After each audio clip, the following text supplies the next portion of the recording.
यसुदे असिंह गवाह यसुदे।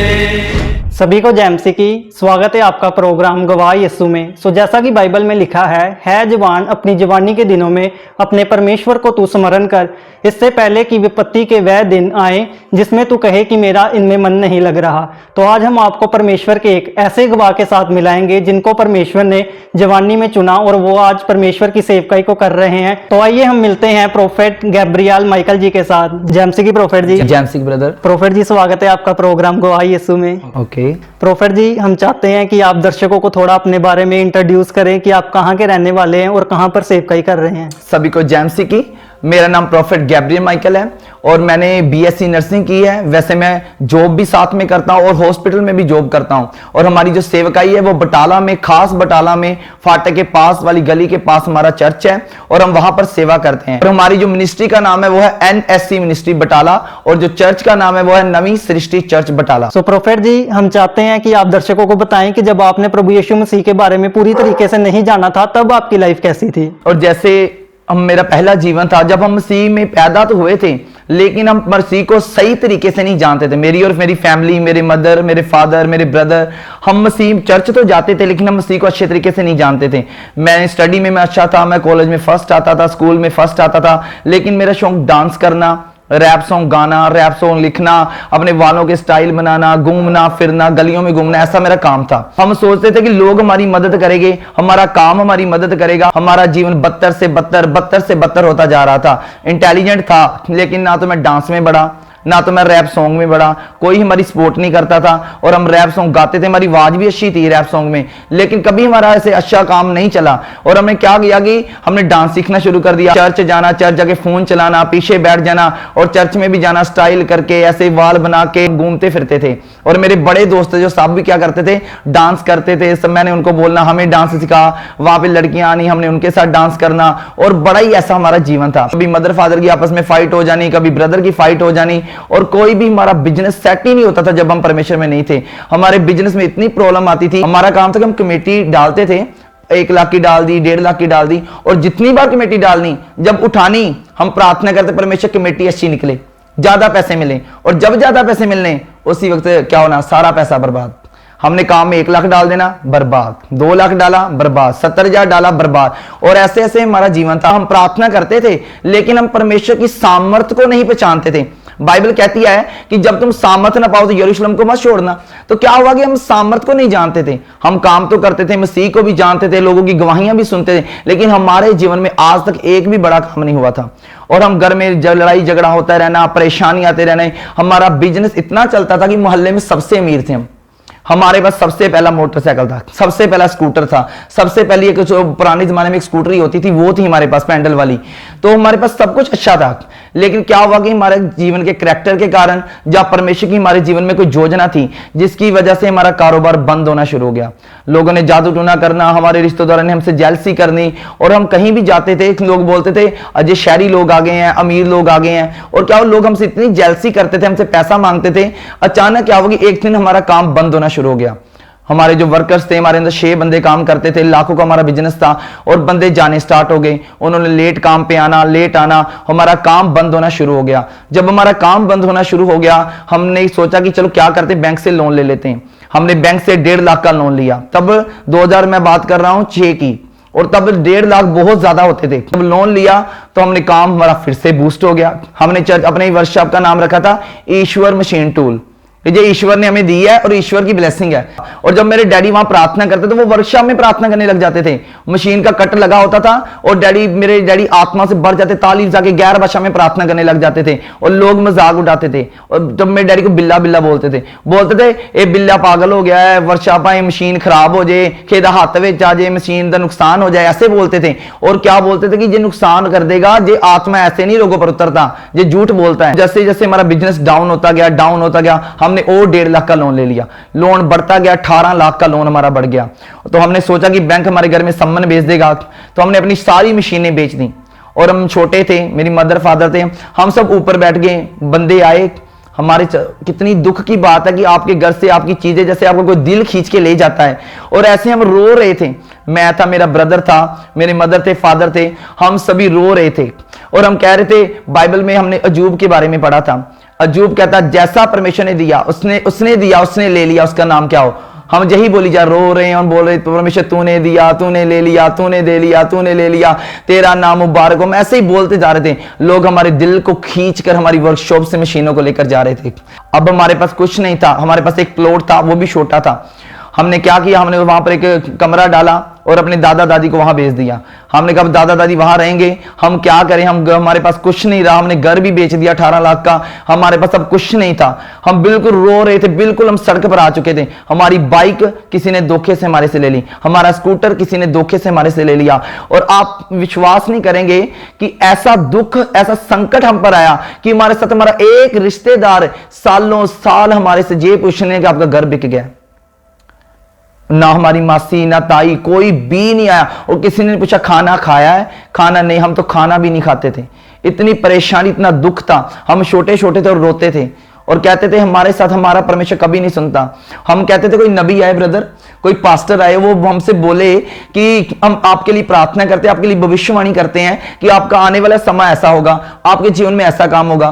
तो मेरे जो फादर गए, किसी पास्टर के पास गए, उन्होंने भी हमारे लिए प्रोफेसी नहीं की। चाहे हो सकता कि परमेश्वर के आत्मा ने उन्हें गाइड नहीं किया, उन्हें बताया नहीं कि वो हमारे लिए कुछ बोले।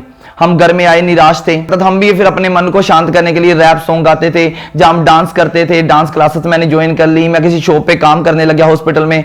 और ऐसे था, मेरा ब्रदर भी था, वो भी मतलब भी ऐसे गाने तो नहीं सुनता, लेकिन वो गेमिंग में बड़ा था, वो गेम खेलता था। तो क्या हुआ कि मैं और मेरा ब्रदर है, अमृतसर में रहता है, लव उसका नाम है, हम दोनों ना ऑटो में घूमते थे, कई बार बाइक पे साइकिल पे घूमना। और हमने जगह जगह ढूंढ के हमने देखना कि रैप सॉन्ग कैसे लिखें और बोहेमिया के गाने कान में लगा लेने, बोहेमिया के जैसे स्टाइल हमने करना। और हमने अपनी बाजुओं को फोल्ड कर लेना, टाइट टाइट पैंटे पहननी, और हम ऐसे बोहेमिया के रैप लिखते थे। और हमने बहुत सारी रैप्स लिखी और हम उनको कॉलेज में गाते थे, स्कूल में गाते थे। और बड़े लोग इंप्रेस होते थे, बोलते जब रैप बड़ी अच्छी करते हैं, इनका स्टाइल बड़ा अच्छा है, लड़कियां फिदा हो जाती थी। ऐसे ऐसे हमारा नेचर था। फिर हम सोचते लड़कियों को इंप्रेस करना है, बस मतलब कुछ ना कुछ ऐसा टैलेंट लेके आना कि उनको इंप्रेस करें। क्योंकि लड़कियां आजकल, आपको पता कि आज का सोशल मीडिया कैसा है, लोग सोशल मीडिया पर ज्यादा रहते हैं। तो ऐसा ही हमारे जीवन, तब तो टिकटॉक नहीं था, तब यूट्यूब भी नहीं था, लेकिन फिर भी हम क्या करते थे, वीडियो बनाते थे। हम फोन पे वीडियो बनानी, डांस की वीडियो बनानी, और कैसे हम कई काम करते थे। 2012 में हमारा काम बंद हो गया, हमारा घर बिक गया और हम किराए पे आ गए पठानकोट में। और हम किराए पे रहने लगे। मैं जॉब करने लगा, कोई छोटी सी जॉब करने लगा जिसमें मुझे 3-4 हज़ार रुपया मिलता था। मेरे ब्रदर भी डोमिनोज में काम करने लगे। और जो मेरे पापा थे, उन्होंने ऑटो डाल लिया और वो ऑटो चलाने लगे। और हम एक छोटे से घर में रहने लगे, जहां हम किराया भी नहीं देते थे। और एक छोटा सा घर था, ना रसोई थी वहां पे, और वॉशरूम भी बड़ा छोटा था। लोग बोलते थे फ्री रह लो और आप बस बिजली का बिल दे देना। हम वहां रहने लगे और ऐसे हमारा जीवन था। और कुछ भी हमारे साथ नहीं, हम कम से कम होते जा रहे थे। बीमारी आ गई, मेरा 2016 में एक्सीडेंट हुआ। हमारे पास 10,000 रुपया नहीं था ऑपरेशन कराने के लिए। डॉक्टर ने बोला हमें 27,000 लगेगा। तो हमारे पास, हमें किसी से मांगा 10,000 मिले। जब हमें 10,000 दिया और हम ऑपरेट करवाने गए तो 6,000 रुपया गुम हो गया। हम रोने लगे, हमारी फैमिली रोने लगी कि हमारे पास पैसे पहले से नहीं है। और जॉब करते करते मुझे चोट लगी थी, वहां से भी कोई पैसा नहीं मिला। और हमारे पास सिर्फ 10,000 था और 6,000 उसमें क्या हो गया, गुम हो गया। तो आप सोचो, एक बंदा जिसका घर बिक गया, कारोबार बिक गया, काम नहीं चल रहा, और वो आदमी क्या कर रहा है, वो सोच रहे हैं कि ऑपरेशन कैसे कराएं। डॉक्टर ने बोला ऑपरेशन करवाना पड़ेगा। मैं बिल्कुल चल नहीं पा रहा था, मेरी राइट लेग का लिगामेंट टूट गया था। और डॉक्टर ने बोला दूरबीन डाल के ऑपरेशन करना पड़ेगा। हम गए हॉस्पिटल में, 6,000 गुम गया। हम रोने लगे। और परमेश्वर ने वहां पर एक बड़ा काम किया। हम प्रार्थना तो करते थे, मेरे डैडी प्रार्थना तो करते थे और हमारा विश्वास तो था, लेकिन इतना नहीं था, क्योंकि कभी कोई काम ही नहीं हुआ हमारे जीवन में। तो क्या हुआ कि हमने, डॉक्टर बोलता मैं आपका ऐसे ऑपरेशन कर दूंगा। हमने 4,000 दिया, मैं खाना नहीं खा के, डॉक्टर बोलता मैं शाम को ऑपरेट कर दूंगा। और मेरे मदर फादर घर में गए खाना लेने, तब तक डॉक्टर ने मेरा ऑपरेट कर दिया।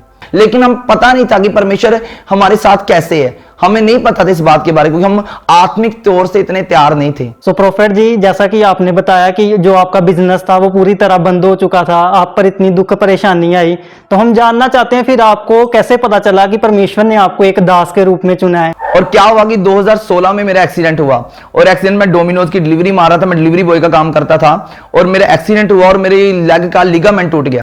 और जब मैं ऑपरेट करवा रहा था, उसके बाद हम घर आए और हम, डॉक्टर ने हमें 1 दिन में छुट्टी दे दी। बोलता आप घर जाओ, आपको जहां पे इंजेक्शन लगवाने की जरूरत नहीं है, आप घर पे इंजेक्शन लगवा लेना। तो मेरा कोई नोन था, वो हमारे घर में आता था और उसने इंजेक्शन लगा दिए।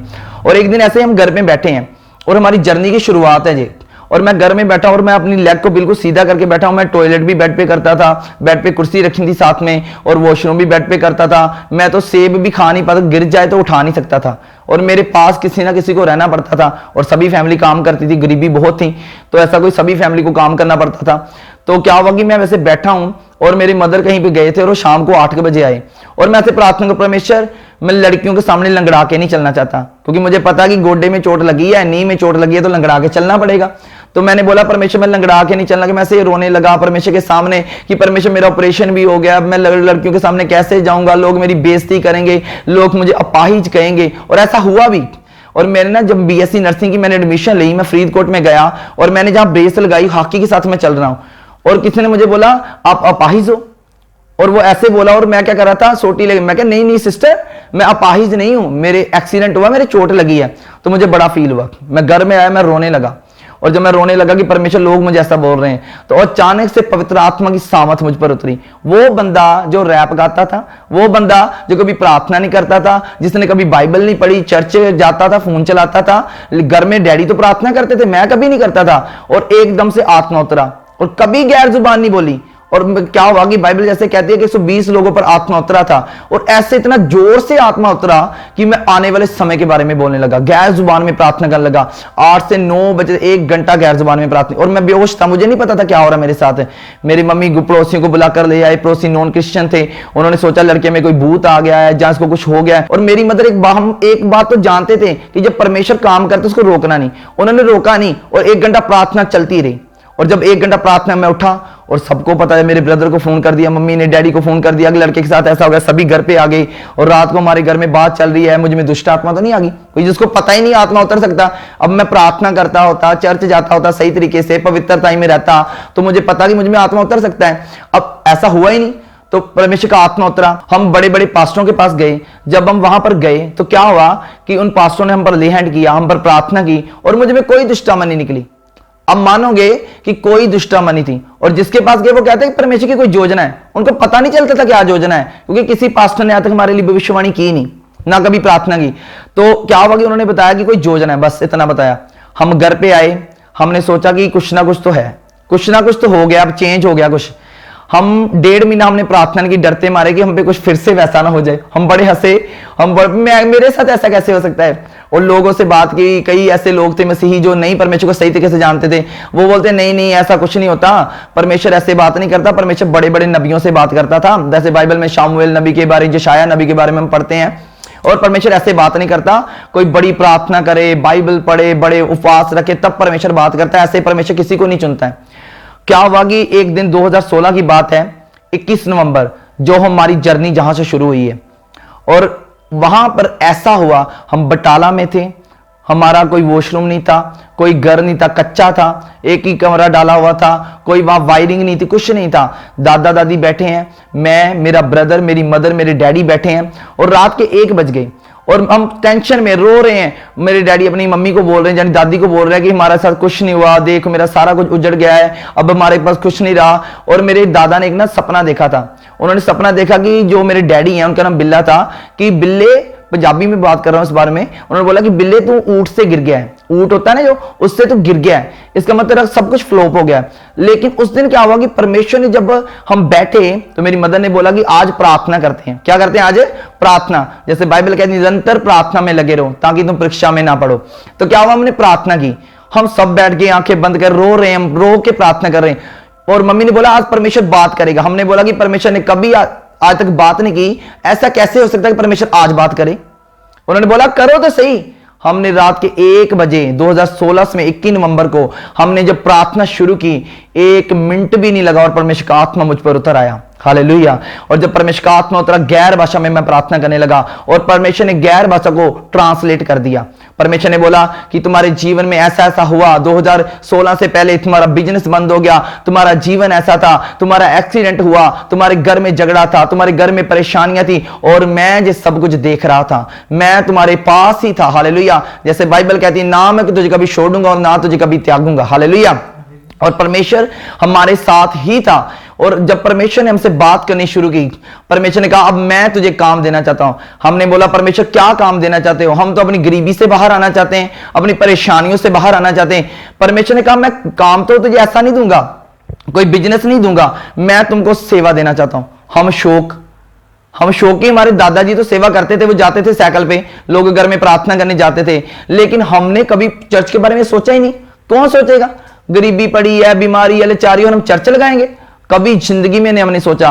और परमेश्वर का मैं तुझे सेवा देना चाहता हूं। हम सब आपस में बात कर रहे हैं, कोई किसी के गोडे को हिला रहा है, कोई किसी को बोल रहा है बोल दो, हाँ बोल दो, हमारे पास कोई आस नहीं है, कोई रिश्तेदार हमारा नहीं है, कोई बहन भाई हमारा नहीं है, कोई हमारे पास पैसे नहीं आने वाले, बोल दो सेवकाई को हाँ कर दो। तब हमें ये लालच नहीं था कि परमेश्वर बड़े पैसे देता है। हमें नहीं पता था सेवकाई में पैसे मिलते हैं, क्योंकि पैसे तो परमेश्वर के होते हैं और चर्च के होते हैं। हमने सोचा कि चलो चर्च लगाएंगे, सेवा में लगे रहेंगे, एक तो खुदा का काम होगा, और एक क्या होगा कि हम लगे रहे, हमारा ध्यान भटक जाएगा। और हमने कोई पैसे का लालच नहीं, कुछ नहीं, हमने बोला बस हाँ कर दो। और हम रात को 1 बजे, 1-1:15 बजे की बात, हम सबने हाँ कर दी। और तब क्या हो, जब हमने हाँ की, परमेश्वर का कापी लेकर आओ, एक पेन लेकर आओ। और क्या होगा कि जब कॉपी पेन लेकर परमेश्वर का 2016 में तुम्हारे साथ ऐसा होगा, 17 में ऐसा होगा, 18 में, 20 में, आने वाले साल तुम्हारे ऐसे होंगे। जैसे परमेश्वर नबियों को बताता था, बाइबल कहती है हालेलुया, नबियों को परमेश्वर बताता, दूसरों को परमेश्वर ने बताया था कि आने वाले समय में इतने साल काल पड़ेगा, इतने साल ऐसा होगा, परमेश्वर बताता था। परमेश्वर ने बताया, हमने डायरी पे सारा नोट किया। तो मेरे ब्रदर को परमेश्वर ने पूछा तू क्या चाहता है? ब्रदर ने बोला मुझे गैर भाषा और मुझे पवित्र आत्मा की सामर्थ चाहिए। तो क्या उसी वक्त मेरे ब्रदर पर पवित्र आत्मा उतरा, उसी वक्त उसी बेड पे, और ब्रदर गैर जुबान से भर गया। मेरी मदर पर उतरा, मेरी मदर गैर जुबानों से भर गई। मेरे डैडी पहले गैर भाषा से भरते थे, लेकिन आज उन पर अलग से सामर्थ उतरी, और मेरे दादी जी भी प्रार्थना करने लग पड़े। हम सब प्रार्थना कर रहे हैं, और ये परमेश्वर हमसे बातें करता गया। परमेश्वर ने एक भजन गाया, गैर जुबान में भजन गाया। और क्या हुआ, आपने सुना होगा शायद कई फॉरेन के पास्टरों को कि वो गैर जुबान में भजन गाते हैं, और हमारे साथ ऐसा हुआ। हमने रिकॉर्डिंग लगा ली, 7 घंटे परमेश्वर ने हमसे बात की। देखो 7 घंटे, एक सुबह 1 बजे से सुबह रात के सुबह के लगा लो 1 बजे से 8 बजे तक परमेश्वर ने हमसे बात की है। हम बाथरूम करने तक नहीं उठे। तो हमने विश्वास किया, हमने एक एक लाइन लिख ली। चलो लाइन लिखनी सुबह होगी, हमारी बातें खत्म ना हो। ये क्या हो गया, ये क्या हो गया, हैरान परेशान है, किसी को बताएं वो यकीन ना करे, किसी को बताएं वो यकीन ना करे। कोई भी यकीन नहीं कर पा रहा था, क्योंकि परमेश्वर ने ऐसे बात की, वो भी मेरे से, मेरी फैमिली से। और हैरानी वाली बात थी, हम बड़े खुश, हमें सेवा मिल गई। हमने सोचा पता नहीं क्या खजाना मिल गया, जैसे बाइबल कहती है ना परमेश्वर का राज्य के खजाने की तरह है। हमने सोचा खजाना मिल गया, हमें पता नहीं क्या हो गया, हमें कुछ, हमारा जीवन ही चेंज हो गया उस दिन। हमने सोचा कुछ मिल गया है। 7 घंटे कभी हमारा रिश्तेदार नहीं हमारे पास बैठा, कभी हमारी बहन भाई कोई हमारे पास नहीं बैठा, और 7 घंटे परमेश्वर जिसको हमने देखा भी नहीं, वो हमसे आत्मा द्वारा बात कर रहा है। हैरानीजनक बात थी, हालेलुया। और जब परमेश्वर ने हमसे बात की तो हमने 1 साल लगातार प्रार्थना की, 8-8 घंटे, 5-5 घंटे। कई बार हमें परमेश्वर बोलता काम पे मत जाओ, स्कूल में मत जाओ, कॉलेज मत जाओ, और सिर्फ प्रार्थना करनी। हम सुबह, दोपहर, शाम, रात, दिन प्रार्थना कर 8-8 घंटे हम प्रार्थना करते थे, और परमेश्वर का आत्मा रोज हमसे बात करता था। और तब हमारी सेवकाई शुरू हुई। हम पहले बुधवार को चर्च लगाते थे, और हम जब पहले दिन हमने चर्च लगाया तो क्या हुआ कि हम लोगों को बता रहे थे हमारे घर में मीटिंग है। लोग बोलते कौन सा पास्टर आएगा, आपको बताएंगे कौन सा पास्टर आएगा। हमने लोगों को इनवाइट किया, अपने रिश्तेदारों को इनवाइट किया, और वहां पर एक लेडीज हमें मिली, हम उसको भी ले आए। हमने तरपाल बिछाई, कोई साउंड नहीं था, कोई हमें गीत गाने नहीं आते थे, कभी प्रचार नहीं। हमने बोला नहीं, जो परमेश्वर ने हमें सिखाया था ना 1 साल में, तो वो हमने वही चीजें उसमें रिपीट की। तो उसके बाद हमने संडे को चर्च लगाना स्टार्ट किया। और हम सोचते थे कि इतने बड़े बड़े पास्टर हैं, इतने बटाला में पास्टर हैं, बटाला में बहुत सारे पास्टर हैं। हमने सोचा कि परमेश्वर इतने पास्टर हमारी चर्च में कौन आएगा। हमने जब संडे चर्च लगाना शुरू किया तो लोग दूर दूर से आना शुरू, कोई 40 किलोमीटर, कोई 70 किलोमीटर, कोई गांव से लोग आते थे, और हम शाम का चर्च लगाते थे। और क्या हुआ कि उसके बाद हमने दिन का शुरू कर दिया, और लोग दूर दूर से आकर 6-6 घंटे, 7-7 घंटे हमारे चर्च में बैठकर जाते थे, और उनका जाने का दिल भी नहीं करता था। हमारे चर्च में कोई वॉशरूम नहीं था, पंखे नहीं थे, कुछ साउंड नहीं था, फिर भी लोग आकर तरपाल में और मिट्टी वाली जगह पर बैठना शुरू कर देते थे। और ऐसे हमारी सेवकाई चलती रही, और आज हम बटाला में एक प्रॉपर सेवकाई कर रहे हैं, एवेंजलिज्म कर रहे हैं, सेवकाई कर रहे हैं, परमेश्वर के बड़े काम हो रहे हैं। जैसे बाइबल कहती है कि तुम परमेश्वर के बड़े कामों को अपनी लाइफ में देखोगे, ऐसा ही हमारे जीवन में हो रहा है। सो प्रोफेट जी, जैसा कि हम देखते हैं कि जब कोई पर्सन प्रभु यीशु मसीह को ग्रहण करता है, खास तौर पर जब वो सेवकाई शुरू करता है, तो क्या होता है कि लोग उसका विरोध करने लग पड़ते हैं, क्योंकि बाइबल भी बताती है, प्रभु यीशु मसीह बाइबल में कहते हैं कि जब तुम मुझे ग्रहण करोगे तो बहुत से लोग मेरे नाम के कारण तुम्हारा विरोध करेंगे। तो हम जानना चाहते हैं, जब आपने अपनी सेवकाई को शुरू किया तो कभी आपका विरोध हुआ? हमने जब सेवकाई शुरू की, लोग बोलते कौन से पास्टर आपके चर्च में आएंगे, किस पास्टर ने आपको मसा किया है। और मैंने आपको बताया कि 2016 में हम पर ऐसे ही आत्मा उतरा था, घर पे ही। किसी पास्टर ने हमको मसा नहीं किया था, हम किसी पास्टर की गाइडेंस में नहीं थे, हम बस होली स्पिरिट की गाइडेंस में थे। हालेलुया। हम आत्मा, बाइबल कहती है मैं आत्मा से भी गाऊंगा और बुद्धि से भी, और हम आत्मा से चल रहे थे और परमेश्वर ने हमें गाइड किया। लोग क्या बोलते थे, जो कई ऐसे थे जो परमेश्वर को जानते थे, लेकिन क्या पता वो संपूर्ण तौर पर नहीं जानते, जो किसी की ठोकर का कारण बनते, वो हमें बोलते थे आपने कैसे चर्च लगा दिया, अरे चर्च मत लगाओ। मेरी मदर एक जगह पर गई, उन्होंने बोला कि मेरे बेटे पास्टर हैं और वो अभी सेवकाई करते, तो उन्होंने बोला अरे पास्टर बनना आसान नहीं है, तूने अपने बेटे को पास्टर बना दिया, अब देखना तेरा हाल इतना बुरा होगा, तू रोया करेगी और तेरे बेटे पास्टर बन गए, तू रोया करेगी, तेरे पास खाने के लिए पैसे तक नहीं होंगे, तेरे बेटे पास्टर बन गए। ऐसा लोग बोलते थे। और कई ऐसे लोग थे, वो बोलते थे आप पढ़े लिखे नहीं हो, आप अनपढ़ बन के पास्टर बन गए हो। ऐसे लोग हमारे कहते थे, बातें करते थे। और लोग बोलते इनके चर्च में मत जाना, इनके चर्च में दुष्ट आत्माएं निकलती हैं, इनके चर्च में हीलिंग होती है, इनके चर्च में भविष्यवाणी होती है, जो झूठी भविष्यवाणी करते हैं। लोग ऐसा विरोध करते थे और हम बड़े डिस्करेज होते थे। तो लोग बोलते थे कि इनको किसने मसा किया, वो बोलते इनके चर्च में ऐसे ऐसे काम होते हैं, हम नहीं जाएंगे, हमें शैतान पकड़ लेगा, जा ऐसी बड़ी बातें करते थे लोग। हम सेवकाई में आ चुके थे लेकिन विरोध खत्म नहीं था। अब हमने क्या किया कि हम तो एक कर सकते, परमेश्वर को छोड़ने का बड़ा अच्छा मौका था कि परमेश्वर को छोड़ देते हैं, लेकिन हमने क्या कहा, परमेश्वर ने दिया है, उसने ले लिया, उसका नाम मुबारक है। और जो सेवकाई परमेश्वर ने दिया है, अगर परमेश्वर ले लेगा तब भी ठीक है, परमेश्वर बढ़ाएगा तब भी ठीक है। हमने कोई भी टेंशन नहीं ली और हम लगातार सेवकाई करते रहे। और जो हमारी सेवकाई है, ये एक प्रोफेटिंग एंड हीलिंग मिनिस्ट्री, हालेलुया। परमेश्वर ने मुझे कहा था तो देशों के लिए भविष्यवाणी किया गया। जैसे बाइबल कहती है कि मैंने तुझे मां के गर्भ से ही चुन लिया कि तू जातियों के लिए भविष्यवक्ता ठहरेगा, हालेलुया। तो ऐसा ही हमारे चर्च में हो रहा है। मेरे जो ब्रदर हैं उनका नाम, हमारे जो नाम है ना, मेरे असल में नाम सुनील है, मेरे ब्रदर का नाम राहुल है, मेरे डैडी का नाम विलियम है और मेरी मदर का नाम बलविंदर है। परमेश्वर ने कहा मैं तेरा नाम चेंज कर दूंगा। जैसे बाइबल में परमेश्वर ने कई नबियों के नाम चेंज किए हैं, तो परमेश्वर ने मेरा नाम चेंज कर दिया। मेरा नाम रख दिया प्रोफेट गैब्रियल माइकल। गैब्रियल जो दूत है वो परमेश्वर के सामने रहता है और परमेश्वर की बातों को बताता है। जो मिकाएल दूत है वो शैतानी ताकतों से क्या करता है, फाइट करता है, हालेलुया, जो प्रधान दूत है। और मेरे ब्रदर का नाम रखा अपोस्टल पॉल सुलेमोन, यानी प्रेरित की सेवकाई। और हमारे चर्च में 3 पास्टर हैं, मैं, मेरा ब्रदर अपोस्टल पॉल सुलेमोन और मेरे डैडी जी अपोस्टल एलिया अलीशा। तो मेरी मदर बची थी तो परमेश्वर ने उनका नाम भी चेंज कर दिया, उनका नाम रख दिया एस्तर जलाली। जो एस्तर की आप स्टोरी पढ़ते हैं उनका नाम रख दिया एस्तर जलाली। तो ऐसे हमारे नाम हुए। तो परमेश्वर का जैसा तेरा नाम वैसा तेरा मसा। अभी हमारे चर्च में पहले 5 लोग आते थे, 3 लोग आते थे, आज हमारे चर्च में 150-200 के आसपास लोग आते हैं, हालेलुया। और जो हमारे पास घर हैं, 35 गांव हमारे पास है, 35 विलेजेस, 35 गांव हमारे पास जहां पर हम विजिटिंग कर सकते हैं। और अगर हम चाहें हम घरों में जाते ले हैंड करते हैं, हमारी इवेंजलिज्म टीम काम करती है। और एक चर्च है जैसे आत्मा के द्वारा चलाया गया चर्च, जहां आत्मा के काम होते हैं। बाइबल कहती है, हमारे परमेश्वर ने हमें एक आयत दी थी जिसमें लिखा चलते चलते प्रचार करके कहोगे स्वर्ग का राज्य निकट आया है। दुष्ट आत्मा को निकालो, भूतों को निकालो, कोड़ियों को शुद्ध करो, बीमारों को चंगा करो और मुर्दों को जिलाओ।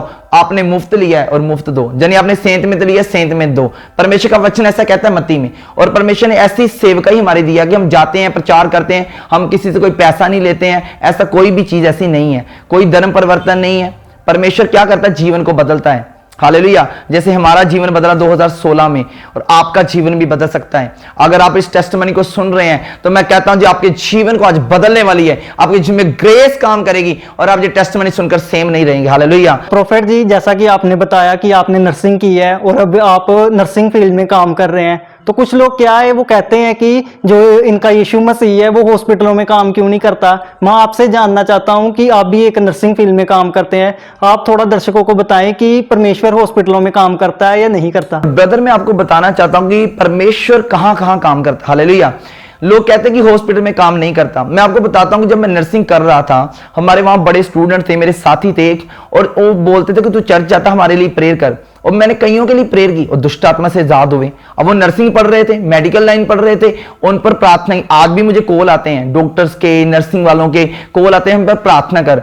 और जब मैं हॉस्पिटल में काम कर रहा था तो क्या हुआ कि एक ऐसा एक पेशेंट आया और मुझे बड़े डॉक्टर ने उससे पूछा कि तू प्रार्थना करता, बता इस पेशेंट का क्या होगा। और जब मैंने आत्मा में देखा, मैं ये पेशेंट बच जाएगा, और सच में ऐसा, वो पेशेंट बिल्कुल चंगा होकर घर गया। अब लोग चंगे होते हैं हॉस्पिटल में, इसका कारण मैं आपको बताता हूं।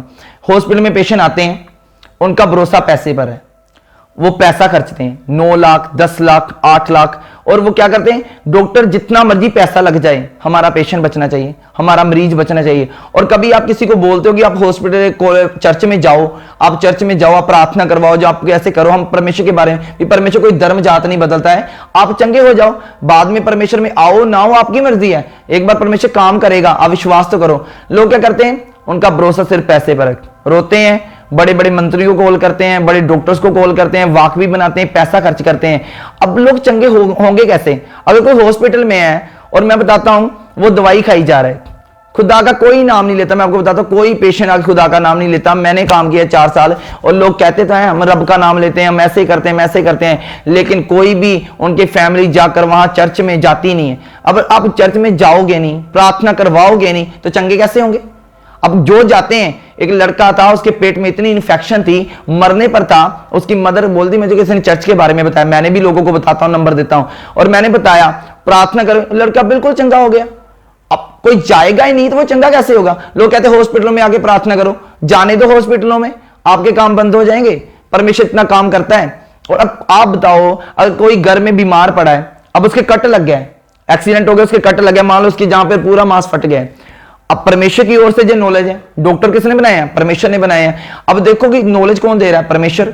अब कट लग गया है, परमेश्वर ने डॉक्टर को खड़ा किया है कि तू जा डॉक्टर के बाद, डॉक्टर तेरे टांके लगाएगा, स्टिच लगाएगा, तेरा जख्म क्या हो गया? सिप जाएगा। अब आप बैठे रहे, आप बोले परमेश्वर इतना ही अच्छा है तो हवा मार के डाल दे, या परमेश्वर फायर करके जोड़ दे जख्म।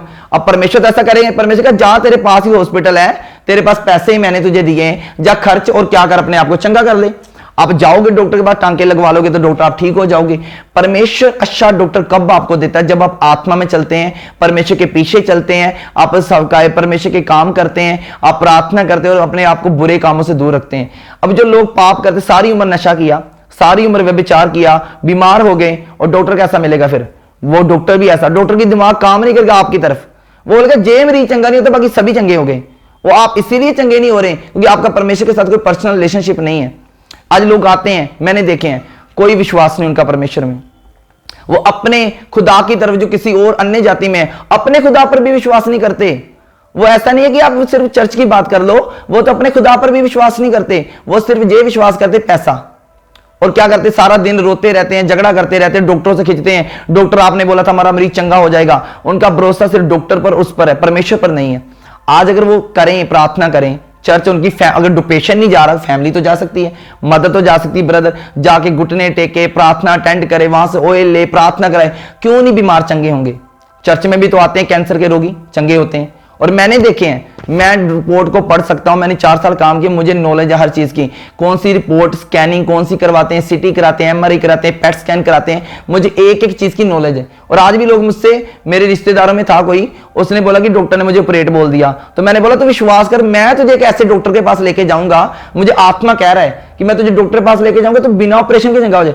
अब मैं उसको डॉक्टर के पास लेके गया, ऑपरेशन उसका होना था 60,000 का, जलंधर से हॉस्पिटल था जलंधर में एक। अब मैं जिसको पठानकोट में किसी डॉक्टर के पास ले गया, डॉक्टर ने सिर्फ 1800 की 1 महीने की दवाई, 1800 की दूसरे महीने की दवाई दी, एक्सरे देखा। अब वो ब्रदर बिल्कुल चंगा, मेरे मासी का लड़का ही है, चलता है, उसको कोई ऑपरेशन नहीं करवाना पड़ा। अब बताओ, मेडिकल लाइन तो काम करती है, परमेश्वर ने ऑपरेशन नहीं होने दिया, दवाई 1800 की 3600 की लग गई, लेकिन ऑपरेशन 60,000 का बच गया। कट लगना था, ऑपरेशन बैक में टीका लगना था, वो नहीं लगा, परमेश्वर ने काम किया। इसी तरह परमेश्वर आपके जीवन में भी काम कर सके, आप विश्वास करो तो परमेश्वर काम करता है ब्रदर। तो प्रोफेट जी, जो दर्शक अभी हमें देख रहे हैं, जो यंग लड़के लड़कियां हमें देख रहे हैं, हो सकता है कि वो भी पाप में हो, आप उनको क्या मैसेज देना चाहते हैं? जैसे परमेश्वर ने मुझे चुना है, ये मेरी गवाही आपने सुनी है कि मैं भी पहले पाप में था, अब जो परमेश्वर से दूर रहना एक पाप ही है, आप परमेश्वर की बातों को नहीं मान रहे। तो अगर परमेश्वर ने मेरे जीवन को, जो पहले रैप वाला था, झगड़े होते थे, हम चर्च में फोन चलाते थे, जहां गलियों में घूमते थे, परमेश्वर ने मेरे जीवन को चूज किया और मुझे एक प्रॉफिट खड़ा कर दिया। आप देखो, बहुत आपको नबी कम मिलेंगे, जो प्रॉफिट है बहुत कम मिलते हैं। और परमेश्वर ने मुझे नबी ठहराया और मैं चर्च में ही प्रोफेसी करता हूं, परमेश्वर काम करता है। और मेरे ब्रदर का जीवन भी, जो क्या करता था, गेमिंग में था, अब वो अपोस्टल पॉल सुलेमान वो प्रीच करते हैं। अगर मेरी फैमिली चेंज हो गई, हम दोनों जवान थे, हम दोनों की उम्र 17 साल थी या 16 साल थी, तब से हमने परमेश्वर ने हमें चुन लिया और हम 7 साल सेवकाई को करते हो गए हैं। अगर परमेश्वर हमें इस्तेमाल करता, ब्रदर आप चाहे पाप में हो, सिस्टर आप चाहे पाप में किसी तरह की आप सोच रहे हैं कि मेरे जीवन में परमेश्वर कभी काम नहीं कर सकता, भी मैं तो ऐसी हूं, मैं तो ऐसा हूं, पर मैं लोगों से दूर हूं, मैं किसी छोटी जाति का हूं, ऐसा आप अगर सोचें तो मैं कहता हूं अगर मेरे साथ हुआ है तो आपके साथ भी होने जा रहा है। बाइबल कहती है शाऊल जो क्या था, एक ऐसे गोत्र से था, जो सबसे छोटा गोत्र था, सबसे छोटे घराने से था। शमूएल ने उसको मसा किया। जब परमेश्वर मसा करेगा ना, तब आप राजा की जिंदगी जिएंगे, आप एक सेवक की जिंदगी जिएंगे, आपको परमेश्वर खड़ा करेगा और लोग, मैं कहता आएंगे, और अब मुझसे बड़े लोग जिनकी उम्र 80 साल 90 साल है, वो मुझसे प्रार्थना करवाते हैं। मैं इस योग्य नहीं था, मैं पापी था, परमेश्वर ने मुझे बदला है। आपको भी परमेश्वर बदलेगा अगर आप सेवकाई करना। बाइबल कहती है कि क्या है, जो फसल है वो पक चुकी है, लेकिन उसके वाडे क्या है, कम है। तो परमेश्वर आपको तैयार करेगा। आप किसी भी देश से, फॉरेन से, ब्रॉड से, आप जगह से देख रहे हैं, तो परमेश्वर आपको आपके मोहल्ले को बचाने के लिए, आपके देश को बचाने के लिए, आपके उस आसपास के लोगों को बचाने, हजारों की लाखों की तादाद में बचाने के लिए आपको चुन सकता है। आपको फॉलो करना पड़ेगा परमेश्वर को। इन टेस्टमनीज को जो इस गवाह यीशु के चैनल पर हैं, आपको फॉलो करना पड़ेगा। टेस्टमनी सुनो पास्टरों की, परमेश्वर के सेवकों की, दासियों और दासियों की गवाहियां सुनो, आपके जीवन में भी काम होगा। अगर आपने सेवकाई शुरू कर दी है, आप प्रार्थना करते हैं, तो उनकी गवाहियों को सुनो और आप इनकरेज हो और देखो परमेश्वर कैसे काम करता है। गॉड ब्लेस यू, परमेश्वर आपको बरकत दे। सो प्रोफेट जी, हम आपका धन्यवाद करते हैं, पूरी गवाह यीशु की टीम आपका धन्यवाद करती है कि आपने अपना कीमती समय निकाला और अपनी टेस्टिमनी को हमारे साथ शेयर किया। मैं आपका धन्यवाद करता हूं कि आपने मुझे मौका दिया। हम तो इतने बड़े हैं नहीं, क्योंकि बाइबल कहती है कि तुम जाओ और नीचे बैठ जाओ। हम इतने बड़े हैं कि आपने हमें इतना बड़ा मौका दिया। आपका इतना चैनल, लोग इतने बड़े बड़े दास परमेश्वर के आपके चैनल पर गवाही दे चुके हैं और आपने मुझे चुना। तो ये परमेश्वर की एक बड़ी योजना थी ब्रदर, जो आपके जीवन में परमेश्वर ने डाला, कि आपके आत्मा में डाला कि आप मुझे बुलाएं। तो मैं आपका भी धन्यवाद करता हूं, मैं पूरी टीम को ब्लेस करता हूं और इस गवाही के लिए भी परमेश्वर का धन्यवाद करता हूं जिसने जीवन में बनाई। God bless you brother. James की प्रोफेट। जेम्स की।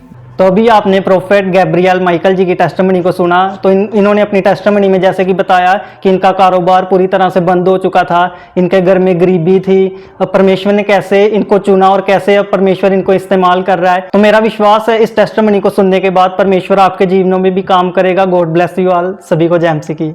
अगर आप परमेश्वर के कामों को आगे बढ़ाने के लिए इस सेवकाई में अपना योगदान देना चाहते हैं, तो आप इस क्यूआर कोड को स्कैन करके गूगल पे के द्वारा अपने दान भेज सकते हैं। अगर आप विदेश से अपने दान भेजकर परमेश्वर के कामों को बढ़ाना चाहते हैं, तो आप इस बैंक डिटेल्स का इस्तेमाल करके अपने दान भेज सकते हैं। परमेश्वर आपको आशीष दे। तो मेरे प्रिय भाई बहनों, अभी आपने एक बहुत बड़ी अद्भुत गवाही को सुना। तो मेरा विश्वास है परमेश्वर इस गवाही के द्वारा आपके जीवनों में 100 गुना फलों को लेकर आएगा। आप इस टेस्टिमनी को अपने दोस्तों के साथ, फैमिली मेंबर्स के साथ शेयर ज़रूर करें, ताकि वो भी जान सके कि परमेश्वर कैसे लोगों के जीवन में काम कर रहा है। मेरा विश्वास है परमेश्वर इस गवाही को सुनने के बाद आपके जीवनों को सेम नहीं रहने देगा। आप हमारे चैनल गवाह यीशु दे को सब्सक्राइब कर लें, ताकि आने वाले दिनों में आप परमेश्वर के और गवाहों के साथ मिल सके। अगर आप भी अपनी टेस्टिमनी हमारे साथ शेयर करना चाहते हैं, तो नीचे आपको एक ईमेल आईडी दिखाई दे रही होगी, आप उस ईमेल पर अपनी डिटेल शेयर कर दें, हम आपके साथ कांटेक्ट ज़रूर करेंगे। मेरा विश्वास है परमेश्वर आपके जीवनों को सेम नहीं रहने देगा। God bless you all. सभी को जय मसीह की। गवाह यीशु दे।